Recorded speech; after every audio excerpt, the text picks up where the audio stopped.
Hello my dear students, आइए आज हम लोग जो है शुरू करने वाले हैं क्लास 10th का भौतिक विज्ञान का चैप्टर जिसका नाम है ऊर्जा का स्रोत। ऊर्जा का स्रोत क्या क्या होता है और ऊर्जा के स्रोत कौन कौन से हैं उनके बारे में हम लोग यहाँ पे चर्चा करेंगे। ठीक है, तो चलिए हम लोग जो है इस चैप्टर को शुरू करते हैं। यहाँ पे बात करते हैं। सबसे पहले हम लोग जो है ये देखें, यहाँ पे जो दे रखा है, ठीक है, कि कार्य करने की क्षमता को ऊर्जा कहते हैं। क्या दिया है? कार्य करने की क्षमता को ऊर्जा कहते हैं। जब कभी किसी वस्तु में कार्य करने की क्षमता होती है तो हम कहते हैं कि वस्तु में ऊर्जा है। देखिएगा, सबसे पहले आपको क्या बता रहा है, कार्य करने की क्षमता को ऊर्जा कहते हैं। मतलब कि जो हम कार्य करते हैं, जो आप चलिए, दौड़िए, कुछ भी कीजिए, तो जो करने की जो क्षमता है आपके अंदर, जिसको आप भोजन से प्राप्त करते हैं, ठीक है, वो जो है एनर्जी से होता है। और वो जो क्षमता जो मिल रहा है कार्य करने की, वो ऊर्जा के कारण मिल रहा है। इसीलिए आप कार्य कर पा रहे हैं। इसीलिए कार्य करने की क्षमता को ऊर्जा कहा जाता है, एनर्जी कहा जाता है। जब कभी वस्तु में कार्य कर रही है, करती है या कार्य करने की क्षमता होती है तो हम कहते हैं कि उस वस्तु में क्या है? ऊर्जा है। ठीक है, या कह लीजिए कि यदि कोई वस्तु कार्य कर रही है तो क्या खर्च करेगी? वह एनर्जी खर्च करेगी। जब वह एनर्जी खर्च करेगी, जब वह ऊर्जा खर्च करेगी, तो ही वह कार्य को कर पाएगी। अन्यथा यदि कोई वस्तु ऊर्जा खर्च नहीं कर रही है तो वो जो है कार्य भी नहीं करेगी। यदि कार्य हो रहा है तो एनर्जी भी खर्च होगा। इस बात को हमें ध्यान रखना चाहिए। चलिए आगे बढ़ते हैं। यहाँ पे क्या लिखा हुआ है, करके ऊर्जा खर्च कर ही वस्तु कार्य कर पाती है। करके यदि कोई वस्तु कार्य कर रही है, इसका मतलब यह है कि वह ऊर्जा खर्च करती है। यदि ऊर्जा वह खर्च करेगी तो ही कार्य कर पाएगी, अन्यथा कार्य नहीं कर पाएगी। ऊर्जा के अनेक रूप हैं। ऊर्जा अनेक रूप में पाया जाता है, जैसे कि यांत्रिक ऊर्जा, जिसमें गतिज ऊर्जा और स्थितिज ऊर्जा दोनों ही शामिल है। कह रहे कि जो यांत्रिक ऊर्जा है, इस यांत्रिक ऊर्जा में दो प्रकार की ऊर्जाएं होंगी, गतिज ऊर्जा होगा और स्थितिज ऊर्जा होगा। ये दोनों ही शामिल होती हैं। उसके बाद से रासायनिक ऊर्जा है, उसके बाद से ऊष्मीय ऊर्जा है, प्रकाशीय ऊर्जा है, विद्युत ऊर्जा है और नाभिकीय ऊर्जा है। अगर बात करें यांत्रिक ऊर्जा, तो मान लीजिए कि कोई वस्तु क्या कर रही है? चक्कर लगा रही है, घूम रही है गोल गोल, तो उसमें हम लोग बोलेंगे यांत्रिक ऊर्जा है। ठीक है, उसके बाद से मान लीजिए रासायनिक ऊर्जा, मोमबत्ती को जलाते हैं, मोमबत्ती के अंदर रासायनिक ऊर्जा है। डीजल को जलाते हैं, डीजल में जो है आपका रासायनिक ऊर्जा है। उसी तरह हम बात करें ऊष्मीय ऊर्जा, जब आप आग जलाते हैं तो उसमें से ऊष्मा निकलता है। बल्ब जलाते हैं, जो 100 वाट का जो बल्ब होता है उसमें भी ऊष्मा निकलता है, तो हम लोग बोलेंगे उसके पास ऊष्मीय ऊर्जा है। प्रकाशीय ऊर्जा, बल्ब को जलाते हैं, प्रकाश निकलता है, सूर्य से प्रकाश निकलता है, प्रकाशीय ऊर्जा कहलाएगा। विद्युत ऊर्जा, जो चालक तार के अंदर जो धारा जो बहता है, या जिस धारा के उपयोग से हम बल्ब को जलाते हैं, जिस ऊर्जा की सहायता से हम लोग जो है किसी विद्युत मोटर को चला पाते हैं, जिसकी सहायता से हम अपने उपकरणों को चला पाते हैं, उन्हें हम लोग विद्युत ऊर्जा कहते हैं। अच्छा, उसके बाद से नाभिकीय ऊर्जा होती है, जैसे कि जो सूर्य होता है उसमें नाभिकीय ऊर्जा पाई जाती है। उसके बारे में भी हम चर्चा यहाँ पे करेंगे। चलिए हम लोग जो है अब आगे बढ़ते हैं। ठीक है, इसके बाद ठीक है, यहाँ पे जो दिया है वो है ऊर्जा के स्रोत। क्या दिया भाई? ऊर्जा के स्रोत। ठीक है, हम जानते हैं कि भौतिकी या रासायनिक प्रक्रियाओं के दौरान कुल ऊर्जा संरक्षित रहती है। ऊर्जा के संरक्षण के नियम अनुसार, ध्यान रखिएगा, आप कोई भी रासायनिक क्रिया कीजिए या भौतिक क्रिया कीजिए, उस दौरान जो है जो ऊर्जा होता है वह कंजर्व होता है, संरक्षित होता है। मतलब कि ऊर्जा न तो उत्पन्न होती है ना ही नष्ट होती है। ऊर्जा केवल एक रूप से दूसरे रूप में रूपांतरित होती है। जैसे कि आप क्या करते हैं, आप मान लीजिए कि आपके पास है बैटरी में है रासायनिक ऊर्जा। उस रासायनिक ऊर्जा को हम क्या करते हैं? तार के माध्यम से एक बल्ब जलाते हैं। तो जब हम उस रासायनिक ऊर्जा का उपयोग हम लोग तार के द्वारा एक बल्ब जलाने के रूप में करते हैं, तब क्या होता है? तब वो रासायनिक ऊर्जा जो है पहले क्या होती है? तार के द्वारा जो है विद्युत ऊर्जा के रूप में बल्ब के पास जाती है, और वह ऊर्जा जो है बल्ब को मिलता है। तब क्या करता है? बल्ब जब जलता है तो जो विद्युत ऊर्जा होता है वह बदल जाता है ऊष्मीय ऊर्जा में, बदल जाता है, प्रकाशीय ऊर्जा में बदल जाता है। इस प्रकार ऊर्जा जो है रूपांतरित होता रहता है। इसीलिए हम कहेंगे ऊर्जा न तो उत्पन्न होता है ना ही नष्ट होता है। ऊर्जा केवल एक रूप से दूसरे रूप में रूपांतरित होता है, जिसे हम क्या कहते हैं, ऊर्जा संरक्षण का नियम भी कहते हैं। यही बात यहाँ पे समझाना चाह रहा है। देखिए यहाँ पे क्या लिखा है, ऊर्जा के संरक्षण के नियम अनुसार ऊर्जा न तो उत्पन्न होती है और ना ही नष्ट की जा सकती है। उसको उत्पन्न भी नहीं कर सकते हैं, ना ही उसे हम लोग नष्ट कर सकते हैं। आगे देखते हैं यहाँ पे क्या दिया हुआ है, कह रहा है कि जब कोई मोमबत्ती जलाई जाती है तो मोम की रासायनिक ऊर्जा जलने पर ऊष्मा और प्रकाश ऊर्जा में बदल जाती है। कह रहा है कि जब हम क्या करते हैं, मोमबत्ती को जलाते हैं तो रासायनिक ऊर्जा जो मोमबत्ती के अंदर होगा वह ऊष्मा में और प्रकाश में बदल जाएगा। साथ ही अभिक्रिया के अन्य उत्पाद भी उत्पन्न होते हैं। कह रहा है कि जब मोमबत्ती जलता है तो उसके साथ जलने के बाद जब जल गया होता है तो हम लोग देखते हैं कि वहाँ पे वाइट सफ़ेद वहाँ पे मोम पड़े रहते हैं, तो वह उत्पाद भी प्राप्त होते हैं। तो जो भी एनर्जी था उसके पास वह ऊष्मा के रूप में और प्रकाश के रूप में निकल गया, उत्पाद बच गया उसके अंदर। ठीक है, अब कह रहा है यद्यपि रासायनिक प्रक्रिया के दौरान कुल ऊर्जा अपरिवर्तित रहती है, ऊर्जा में कमी नहीं आया है। ऊर्जा जितना था, रासायनिक ऊर्जा था, वह रासायनिक ऊर्जा क्या हुआ है, वह रासायनिक ऊर्जा जो है ऊष्मीय ऊर्जा और प्रकाशीय ऊर्जा में रूपांतरित हो गया है, बदल गया है।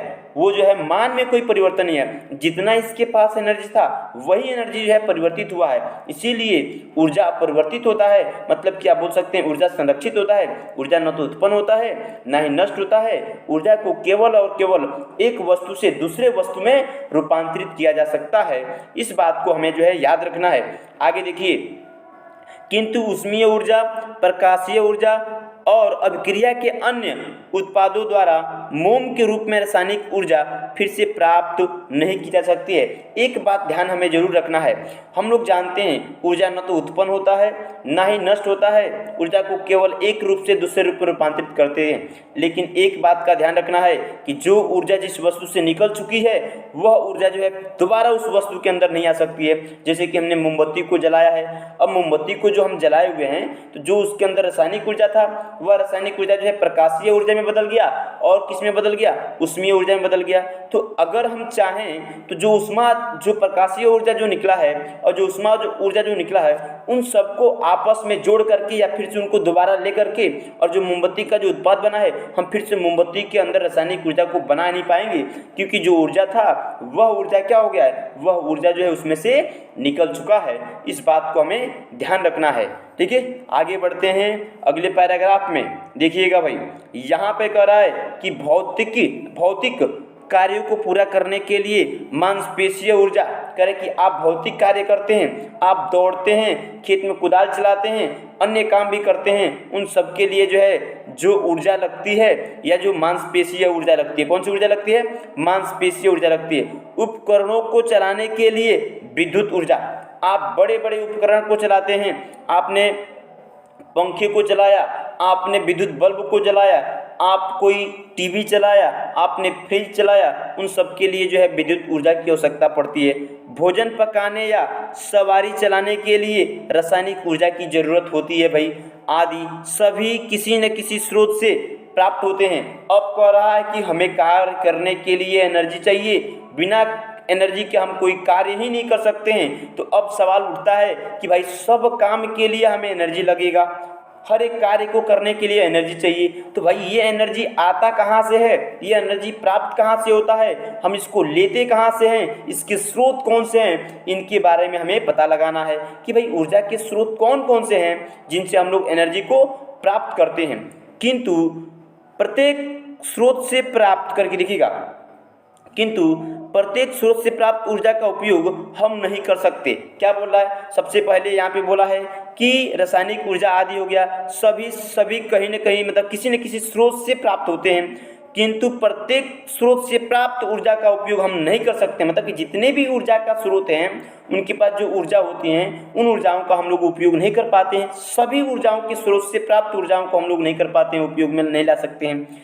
हम केवल विशिष्ट स्रोत से प्राप्त ऊर्जा का ही उपयोग कर सकते हैं। करके कुछ स्पेशल या कुछ विशिष्ट जो है ऊर्जा स्रोत होते हैं उनसे प्राप्त ऊर्जाओं का ही उपयोग कर पाते हैं। सभी प्रकार के ऊर्जा स्रोतों से प्राप्त ऊर्जाओं का हम लोग उपयोग नहीं कर पाते हैं और उन वस्तुओं को हम क्या कहते हैं, ऊर्जा का स्रोत कहते हैं। मतलब जिन वस्तुओं से प्राप्त ऊर्जाओं का उपयोग कर लेते हैं, जिन वस्तुओं से प्राप्त ऊर्जाओं का उपयोग हम लोग कर लेते हैं उन वस्तुओं को क्या बोलेंगे, उन वस्तुओं को ऊर्जा का स्रोत बोलेंगे। उदाहरण के लिए देखिए, ऊंची पहाड़ी पर रखे पत्थर की स्थितिज ऊर्जा का उपयोग भोजन पकाने में नहीं किया जा सकता।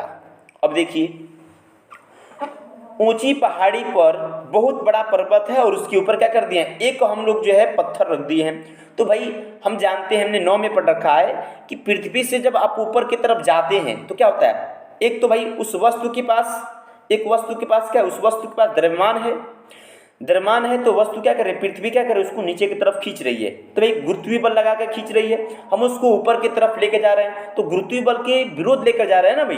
जब गुरुत्वीय बल के विरोध लेकर जाएंगे तो हमें कार्य करना पड़ेगा, और जितना कार्य करेंगे वह कार्य क्या होगा, वह कार्य जो है, जो कार्य करने में एनर्जी जो खर्च होगा वह क्या होगी, वह जो है उसमें स्थितिज ऊर्जा के रूप में संचित हो जाएगा उस वस्तु के अंदर। तो अगर मान लीजिए कि इसका m द्रव्यमान है, ठीक है, ये मान लीजिए कि इसका m द्रव्यमान है, इसको क्या करते हैं, इसको जो है ये नीचे की तरफ इस पे mg लग रहा है, इसको ऊपर की तरफ लेके जा रहे हैं, h ऊंचाई तक लेके जा रहे हैं। तो इसमें जो पोटेंशियल एनर्जी होगी, जो स्थितिज ऊर्जा होगी, वह स्थितिज ऊर्जा जो है बराबर हो जाएगी mgh के बराबर हो जाएगी, ठीक है। तो वह mgh करेक्ट। उसी प्रकार हम बात कर रहे हैं कि अगर कोई पत्थर पहाड़ी पर रखा गया तो उसके अंदर mgh है, क्योंकि वह पृथ्वी से h ऊंचाई पर मान लेते हैं कि वह h ऊंचाई पर है। तो भाई उसके अंदर क्या है, उसके अंदर जो है पोटेंशियल एनर्जी है, स्थितिज ऊर्जा है, जिसका उपयोग हम लोग जो है खाना पकाने में नहीं कर सकते हैं। अब मान लीजिए कि पत्थर पहाड़ पे रखा गया है और उसके अंदर हम लोग बोल रहे हैं कि क्या है, हम बोल रहे हैं कि उसके अंदर स्थितिज ऊर्जा है, तो क्या उस ऊर्जा से हम खाना बना सकते हैं, नहीं बना सकते हैं, जाहिर सी बात है नहीं बना सकते हैं। तो ये बात हमें समझना है। किंतु रसोई गैस जैसे कि द्रवित पेट्रोलियम गैस, जिसको हम LPG लिक्विफाइड पेट्रोलियम गैस कहते हैं, में रासायनिक ऊर्जा भोजन पका सकती है। करे कि जो हम लोग LPG गैस उपयोग करते हैं तो भाई उससे तो खाना पकता है, लेकिन किसी पहाड़ के ऊपर कोई अगर पत्थर रखा गया है, किसी ऊंची पर्वत के ऊपर कोई पत्थर रखा गया है, तो उसके अंदर जो पोटेंशियल एनर्जी है उस एनर्जी का उपयोग हम खाना पकाने में नहीं कर सकते हैं। इस बात को समझिए। अच्छा आगे बढ़ते हैं। कह रहा है इसके बाद, अतः पत्थर ऊर्जा का स्रोत नहीं है। अब देखिए, अब मान लीजिए कि क्या है, बात को समझिए। हमने बोला कि पत्थर के पास कौन सी ऊर्जा है, हमने बोला कि भाई पत्थर के पास स्थितिज ऊर्जा है, क्योंकि वह पहाड़ पर रख दिया गया है, उसको पृथ्वी से मान लेते हैं कुछ ऊंचाई पर रख दिया गया है, उसमें है पोटेंशियल एनर्जी। अब हम उस ऊर्जा का उपयोग कर ही नहीं सकते हैं, तो भाई जब उसको ऊर्जा का उपयोग कर ही नहीं सकते हैं तो हम उसको ऊर्जा का स्रोत नहीं बोलेंगे। ये नहीं बोलेंगे कि भाई पत्थर ऊर्जा का स्रोत है, हम उसे ही स्रोत बोलेंगे। इस वाक्य से कहने का अर्थ ये है कि हम उसे ही ऊर्जा का स्रोत कहेंगे, जिससे हम लोग जो है जिसकी ऊर्जा का हम लोग उपयोग करेंगे उसको ही कहेंगे। अन्यथा अगर जिस वस्तु के ऊर्जा का उपयोग हम नहीं करेंगे हम उसे ऊर्जा का स्रोत नहीं कहेंगे। किंतु LPG है, किंतु LPG यहाँ पे बोल रहा है कि यहाँ पे किंतु LPG है, ये बात हमें ध्यान रखना है। इसके आगे बढ़ते हैं अगले पैराग्राफ में, ठीक है। अगला पैराग्राफ देखिए यहाँ पे। अब कह रहा है जैसे कि आप LPG गैस दे सकते हैं, जलावन दे सकते हैं, लकड़ी करके लकड़ी हो गया, कोयला हो गया, पेट्रोलियम हो गया, प्राकृतिक गैस हो गया, बहता पानी हो गया, बहते पानी का भी हम लोग इस्तेमाल करते हैं भाई, यूरेनियम हो गया, आदि ऊर्जा के कुछ स्रोत हैं। सूर्य और पवन भी ऊर्जा का स्रोत है। सूर्य के प्रकाश का हम लोग उपयोग करते हैं, वह भी उसका भी हम लोग उपयोग करते हैं, उसका इस्तेमाल करते हैं, ठीक है। तो वह भी ऊर्जा का एक स्रोत है।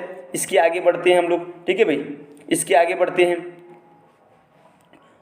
अच्छा करे कि अच्छा यहाँ पे समझना है, ऊर्जा का अच्छा स्रोत ईंधन, ठीक है। ऊर्जा का अच्छा स्रोत क्या है, ईंधन है। यहाँ पे देखते हैं करे कि वैसे पदार्थों को ईंधन कहते हैं जो दहन पर ऊष्मा उत्पन्न करती हैं। क्या कर रहा है, वैसे पदार्थों को ईंधन कहेंगे, फ्यूल कहेंगे, जो दहन कराने पर, जलाने पर क्या उत्पन्न करे, ऊष्मा उत्पन्न करे, हीट रिलीज करे, हीट उत्पन्न करे, ठीक है, हीट उत्पन्न करे।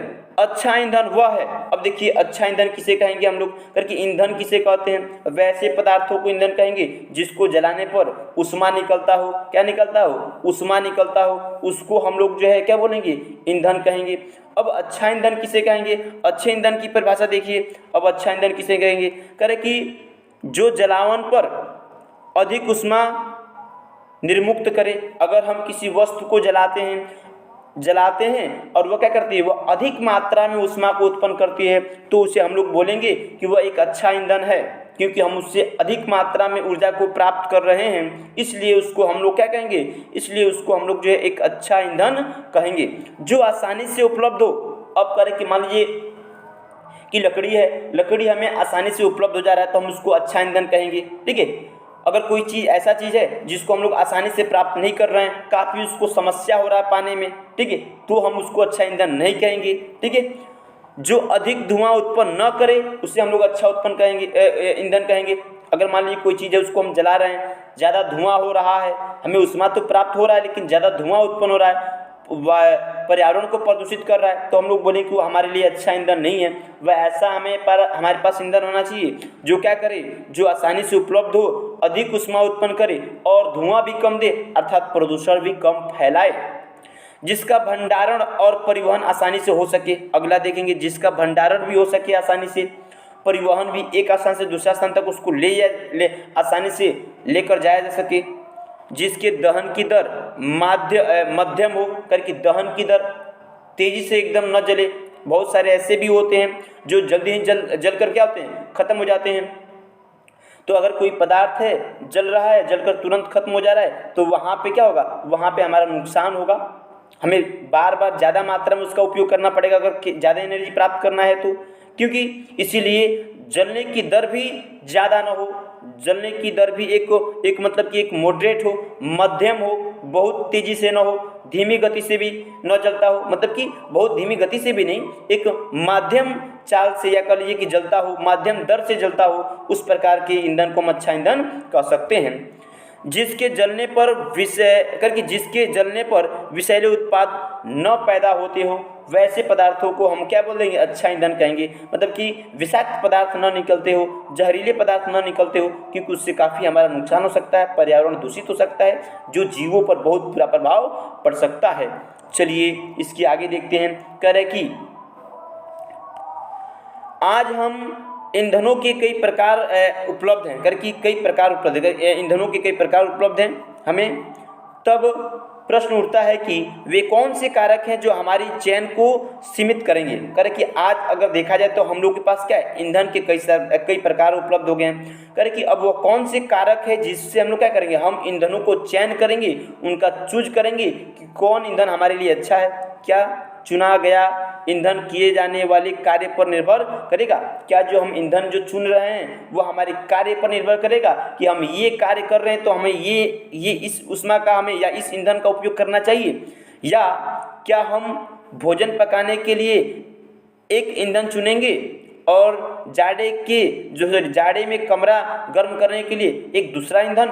मतलब कि यहाँ पे सवाल बना रहा है कि भाई अगर हमारे पास बहुत सारे ईंधन हैं, अलग अलग प्रकार के ईंधन हैं, तो हम किस प्रकार के ईंधन को हम चयन करेंगे, हम कौन से कार्य को करने के लिए किस प्रकार का ईंधन लेंगे। क्या हम कार्य के आधार पर लेंगे, या कह रहा है कि क्या हम भोजन पकाने के लिए अलग हम ईंधन का उपयोग करेंगे, कमरे को गर्म करने के लिए अलग प्रकार के ईंधन का प्रयोग करेंगे। तो इसके बारे में हम लोग जाने कि तब हम कह सकते हैं कि ऊर्जा का अच्छा स्रोत वह होगा। अब ध्यान दीजिएगा, अब ऊर्जा का अच्छा स्रोत किस आधार पर, हम कारक, वह कौन सा कारक है जिसकी सहायता से हम लोग क्या करते हैं, ईंधनों को चुनेंगे। ठीक है, ईंधनों को हम किसकी सहायता से चुनेंगे उसके बारे में हम देखते हैं। चलिए यहाँ से करें कि तब हम कह सकते हैं कि ऊर्जा का अच्छा स्रोत वह होगा जो प्रति एकांक आयतन या द्रव्यमान कार्य की विशाल मात्रा देगा। करके हम उसे कहेंगे जो प्रति एकांक आयतन में या प्रति एकांक द्रव्यमान में कार्य करने की विशाल मात्रा देगा। मतलब कि कार्य करने की उसके पास ज़्यादा क्षमता होगा, प्रति एकांक आयतन में थोड़ी सी मात्रा में ज़्यादा काम करे, जो सुलभ हो, जिसको आसानी से प्राप्त किया जा सके, जिसका भंडारण और परिवहन आसानी से किया जा सकता हो, और जो सस्ता हो, बहुत महंगा भी ना हो। ऐसा नहीं है कि जो हम स्रोत का जो उपयोग कर रहे हैं, जिस ईंधन का उपयोग कर रहे हैं वह बहुत ही महंगा हो। अगर बहुत ही महंगा होगा तो भी हम उसका उपयोग नहीं कर पाएंगे। इसलिए जो हमें ऊर्जा जो ऊर्जा के जो स्रोत हमें प्राप्त हो, वह ऊर्जा का स्रोत कैसा हो, सुलभ प्राप्त हो, प्रति एकांक आयतन या प्रति एकांक द्रव्यमान में उसकी कार्य करने की क्षमता ज़्यादा हो, भंडारण आसानी से किया जा सकता हो, एक स्थान से दूसरा स्थान तक आसानी से लेकर जाया जा सकता हो, सस्ता हो, कम दाम में मिलता हो। वैसे ईंधनों को अच्छा ईंधन हम लोग कहेंगे। ठीक है, ये हमारा था आज का टॉपिक। कल हम लोग जो है एक नया टॉपिक शुरू करेंगे, यहाँ से शुरू करेंगे, ऊर्जा के पारंपरिक स्रोत के बारे में हम बात करेंगे। और आज के लिए हम लोग इतना ही रहने देते हैं। ठीक है, फिर से हम लोग जो है कल इससे आगे हम लोग पढ़ेंगे ऊर्जा के पारंपरिक स्रोत। ठीक है, यदि आपको जो है हमारी वीडियो जो है आपको पसंद आती है तो आप हमारे वीडियो को लाइक करें। आप लाइक करेंगे तो हमें एक जो है ऊर्जा मिलेगी, एक मोटिवेशन मिलेगा, जिससे जो है हम आपको अधिक से अधिक मात्रा में क्या करेंगे, ऐसे ऐसे वीडियो बनाएंगे और आपको क्या करेंगे, आपको एग्जाम के तरफ जो है आपको एग्जाम के तरफ हम ले जाने का प्रयास करेंगे। ठीक है, ताकि आप अपने एग्जाम में अच्छा नंबर जो है ला सकें। ठीक है, तो आज के लिए इतना ही, धन्यवाद।